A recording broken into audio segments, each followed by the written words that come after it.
Good afternoon. It is Wednesday, January 10th, 2018, 3:50 p.m.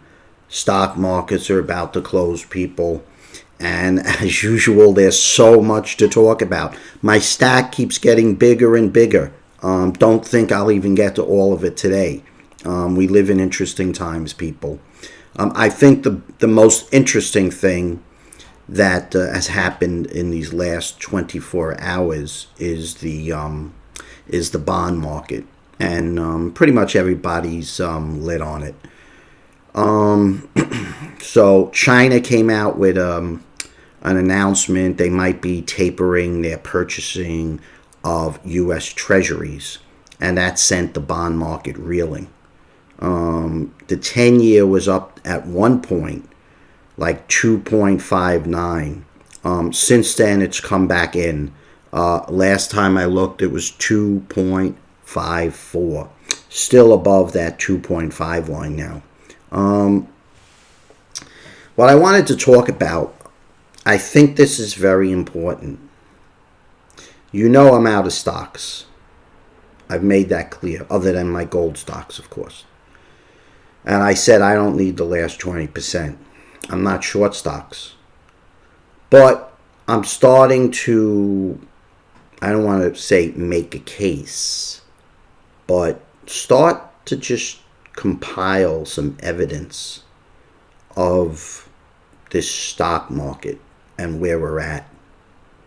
And will there come a time to short the market? And we can get to that. But right now, I think what's important is your vision, your strategy, your goals, your where you want to go as far as this. So again, as a professional, one-time professional handicapper, the one thing you needed, besides value and edge, of course, you needed to have the courage of your conviction. That was an absolute necessity. You had to have the courage of your convictions. And right now, you're starting to get these heavyweights in the financial world, right? Making a lot of noise. And I'll go back to that Big Short once again. Towards the end of that movie, right, you had these two financial heavyweights, right? Mark Baum, the famed short seller, right? And Bruce Miller, the famed bullish investor, right? And they had this final 15-round slugfest, right? And they called it the Ali or the Foreman of the financial world, right? We all know how it ended. Mark Baum was right. Bruce Miller was wrong, right? So now you got these contemporary heavyweights of today, right? Sending out their little Twitter messages, right? It started with Bill Gross yesterday, right? Calling for the end of the bond bull market, right? And these guys have a lot of sway, a lot of influence, okay? The bond bear market is finally upon us after more than 25 years, bond guru Bill Gross said Tuesday. That was yesterday. We talked about this. Thought to be triggered by the Bank of Japan's tapering of bond purchases. That was that night, right? I was up 4 o'clock in the morning the other night. I showed you a picture of gold. I read that, what Japan did, right? Strengthening the yen.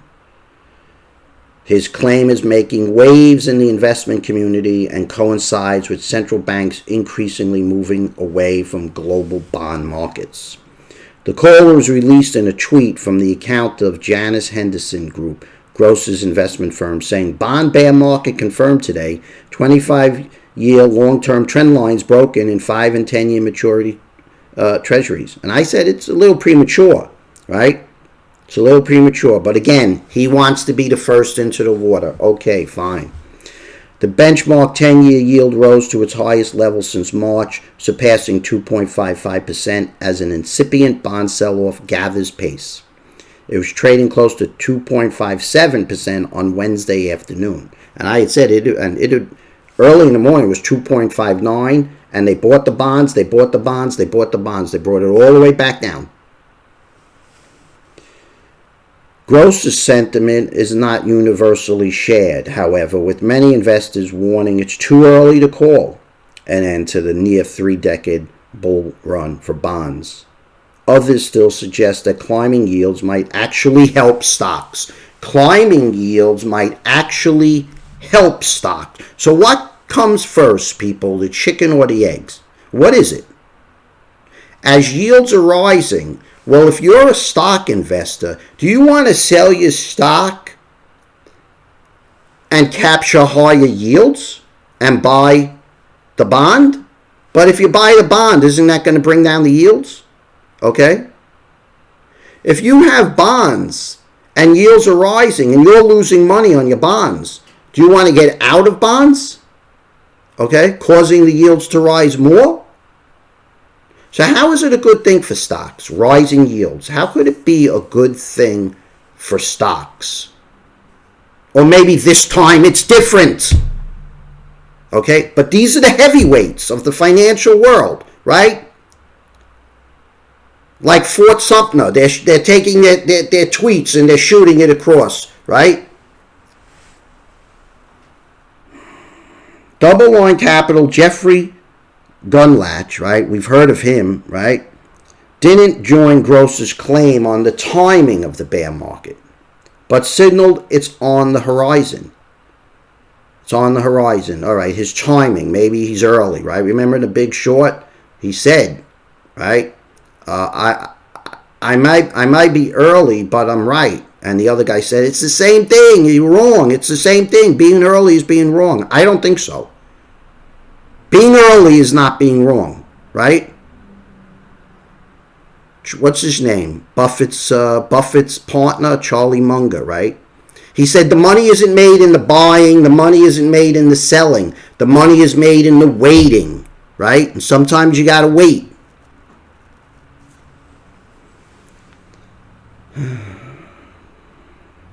Double Lines, Jeffrey Gundlach didn't join Gross's claim on the timing of the bear market, but signaled it's on the horizon, predicting on Twitter, once again, that a rise above 3.22% on the 30-year would end the bond bull market for good. All right, so Gundlach is looking for 3.22 on the 30-year. Gross feels we're already in it now, all right? The 30-year hovered around 2.92 Wednesday afternoon, representing a steady upward climb from its historic low of 2.11% in July of 2016. July of 2016, right? All right. Now, the billionaire bond investor also said it would be a big deal if the 10-year went above 2.63. So these are the levels we have to watch, right? Now, I don't want to read this whole thing because I got a lot more to talk about and I want to get to it. All right. Now, this guy, still others in the bond world don't see cause for concern.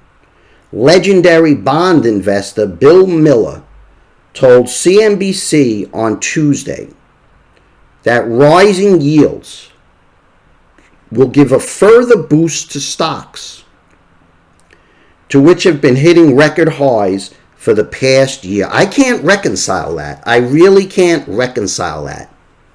Okay? Is the Fed raising rates is it because we're in a healthy economy?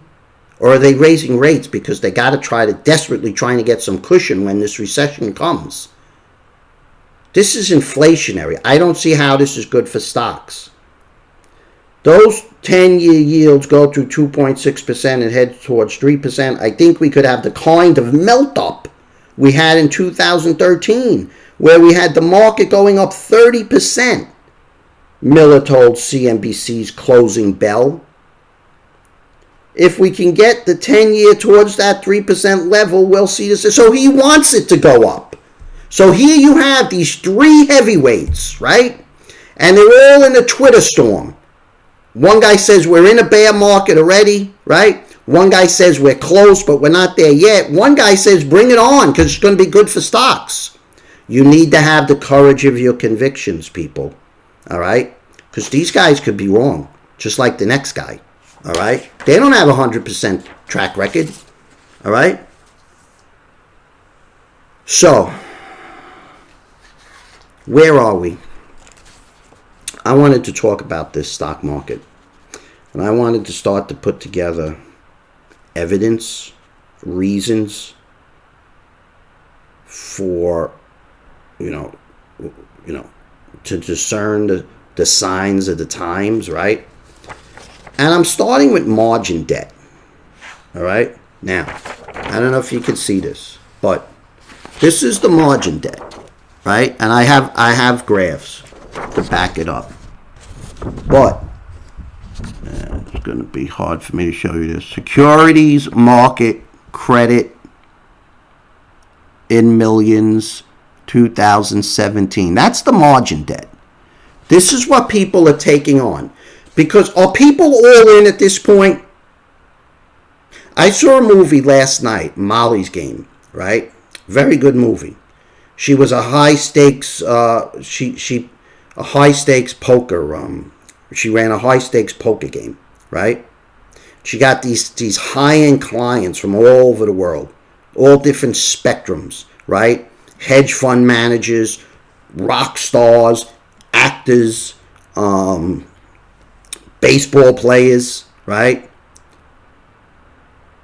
Mobsters, okay? And she ran a game, right? And there's this one guy, he didn't know how to play poker at all. He was clueless. But he was just there to kind of get clients for his Ponzi scheme hedge fund, right? And there's this one scene where he goes all in against really a very, very good poker player. This guy knew how to play poker, a professional, right? And this other guy is so clueless. He's got nothing in his hand, all right? He doesn't know how to play. But the other guy, because he was so clueless, the other guy couldn't read him. He didn't know the tell, right? So he couldn't get a handle on him. And this guy ends up, this guy who didn't have a clue how to play, he ends up winning this huge pot from this other guy, right? And he causes the other guy to eventually, the other guy loses it. He loses it. Now, instead of playing poker, now he's just gambling. And he blows through like $1 million. He blows it all. But if you played that hand 100 times, that professional poker player would win, all right? So where are we now? When you got all these millennials, right, running around, right, and they think they know all there is to know about blockchain, and you got all these people they've been in a market, they've never seen a correction in a market. They don't even know what it's like. These retail investors, they didn't want to get in when they should have gotten in. When the Dow was at 10,000, 12,000, 15,000, they swore off stocks forever, right? Because they were burned in '08, right? Now they can't get enough of stocks, right? So I'm watching and I'm looking. So this is the margin debt. Let me go right to the spreadsheet actually. That might help. This is the margin debt and the S&P 500. Right? So you look here, this goes back to 1995. They're very correlated, obviously. The red is the S&P 5, the red is the margin debt, the S&P 500 is the blue. So as the S&P 500 is going up, the margin debt is going up, right? People are borrowing to buy stocks. They want in, greed and fear. They don't want to miss the party, right?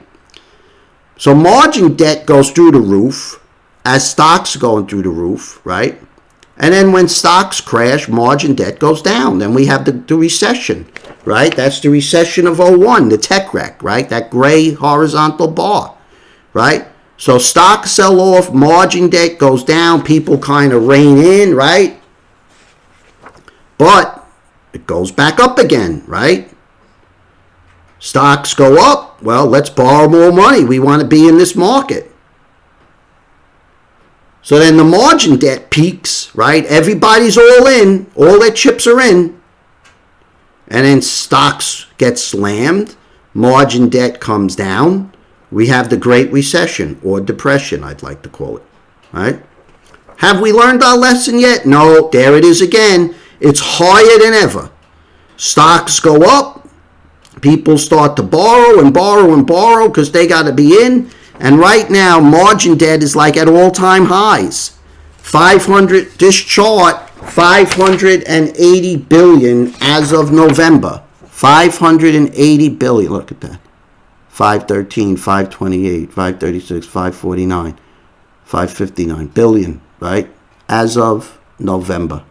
580 billion, right? Margin debt. That's what this shows. So look at the pattern. And this is as of November 2017. It goes up, it crashes, it goes up, and look where we're at now. Just saying, people, just saying. I'm not a heavyweight, though. I'm not sending out a Twitter. We need to have the courage of our convictions, okay?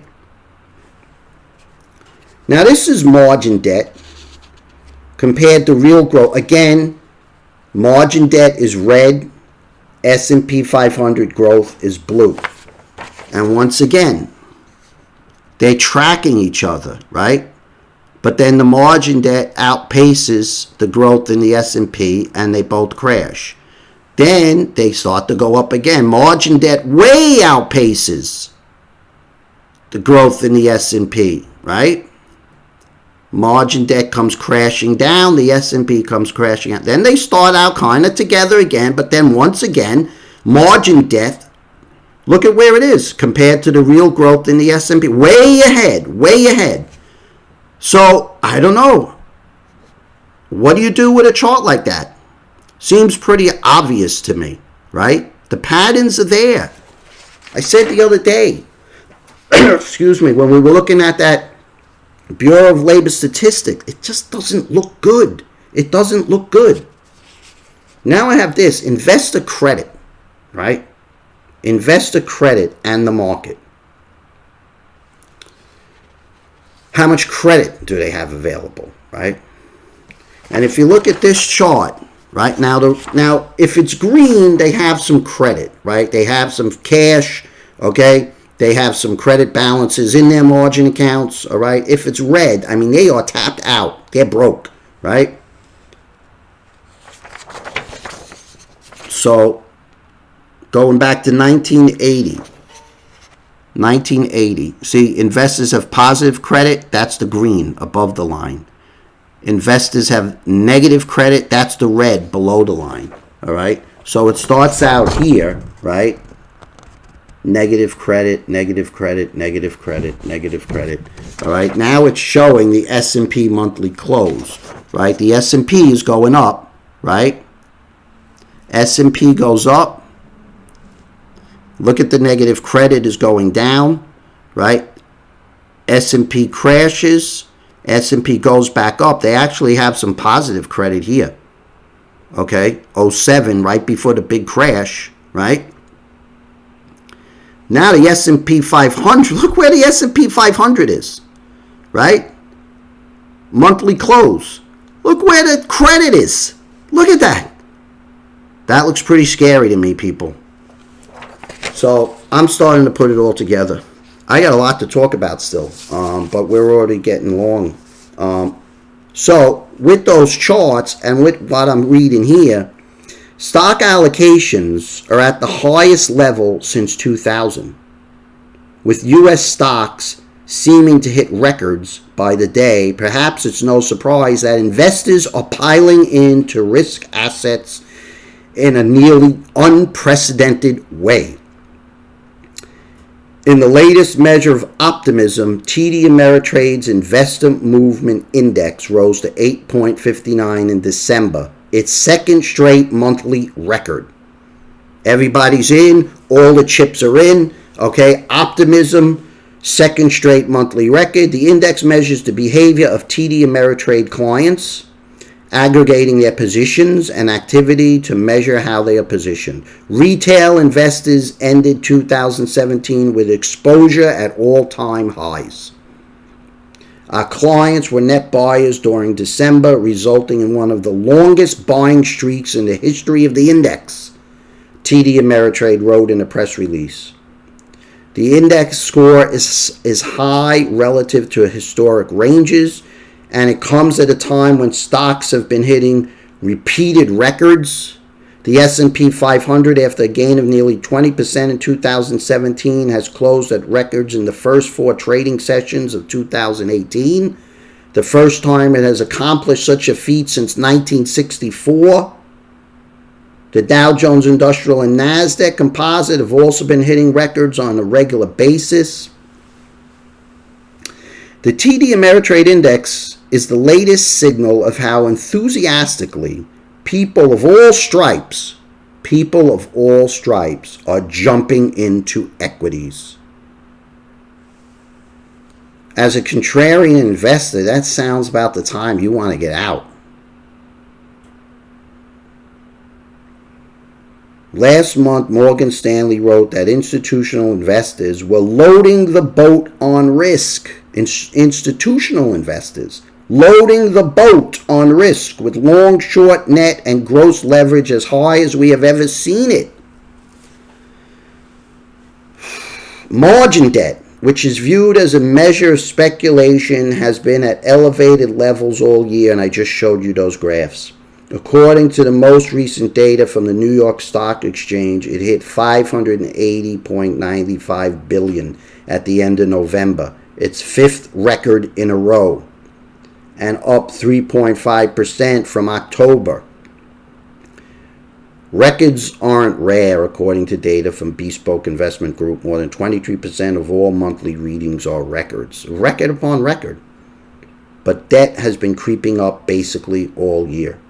The 11 highest readings on record all occurred in the 11 completed months of December of 2017. Record upon record upon record. TD Ameritrade. This is Charles Schwab. Cash balances for Charles Schwab clients reached their lowest level. It's all in. It's like that guy in that movie. I'm going all in. I don't know what I'm doing, but I'm going all in. Yeah, and I got lucky a few years because I'm making money in spite of myself, okay? I'm all in. Cash balances for Charles Schwab clients reached their lowest level on record in the 3rd quarter, according to Morgan Stanley, which wrote that retail investors can't stay away from stocks. In December, the AAII stock allocation index jumped 72%. I mean, it goes on and on. There's always somebody who's going to take the opposite side, though, right? Just like this Miller guy. Oh, rising bond yields are good for stocks. Let's bring on 3%. That'll give us a melt up in stock. As if we haven't had a melt up already. There's always somebody who's, this guy, right? While some analysts view such readings as ominous, contrary indicators, J.J. Kinahan, TD Ameritrade's chief market strategist, said he wasn't troubled by the record in the investor movement index. What we've seen is that retail investors have gotten into the market more and more, but in a measured fashion. Do you see that? Do you see them in a measured fashion? I don't. I don't see a measured fashion here at all. In the past, retail is often either all in or all out. And one of the nice things we've seen is that they're doing more of the right thing in terms of getting in and getting out. I don't buy that for a minute. Aleppo can't change its spots. Okay? So, it looks to me, these are warning signs, people. There was a lot I still wanted to get to. Some very important stuff. I'm going to have to table it for tomorrow because this video is getting very long. Didn't even get a chance to go just read some of the quotes for today. Gold is doing quite well. 1318 is up about 570. It's above the 20, 50, 100, and 200 day moving averages. It might be getting a little stretched. The 20-day is 1288. The 50-day 1283. The 100-day 1294. The 200-day 1281. So we might be a little stretched. So a consolidation period would not be, a bad thing at this point. All right. Stocks are all over. They were down big on the news with China. They recovered. They're slightly negative to flat. Dollar is down today. Strangely enough, the VIX is down today. I don't get that at all. Down 1%, back under 10, 9.96. They're whistling past gravy. Nothing can rock the boat here. I don't know, people. Cryptocurrencies are under some pressure again for the most part. So that's about it. Very important article I wanted to get to, but I'll table that for tomorrow, Lord willing. Beautiful day out there today. Gorgeous sunshine. Weather's warming up. Get out if you can, really. Take a nice long walk. I'm going to leave you with, again, something I feel is very important. Don't let these heavyweights influence you, okay? We need to have the courage of our conviction. It's the only way, people. Get out if you can. Take a nice walk. Clear your mind. Renew your spirit. Lord willing, we pick this up tomorrow. Ciao.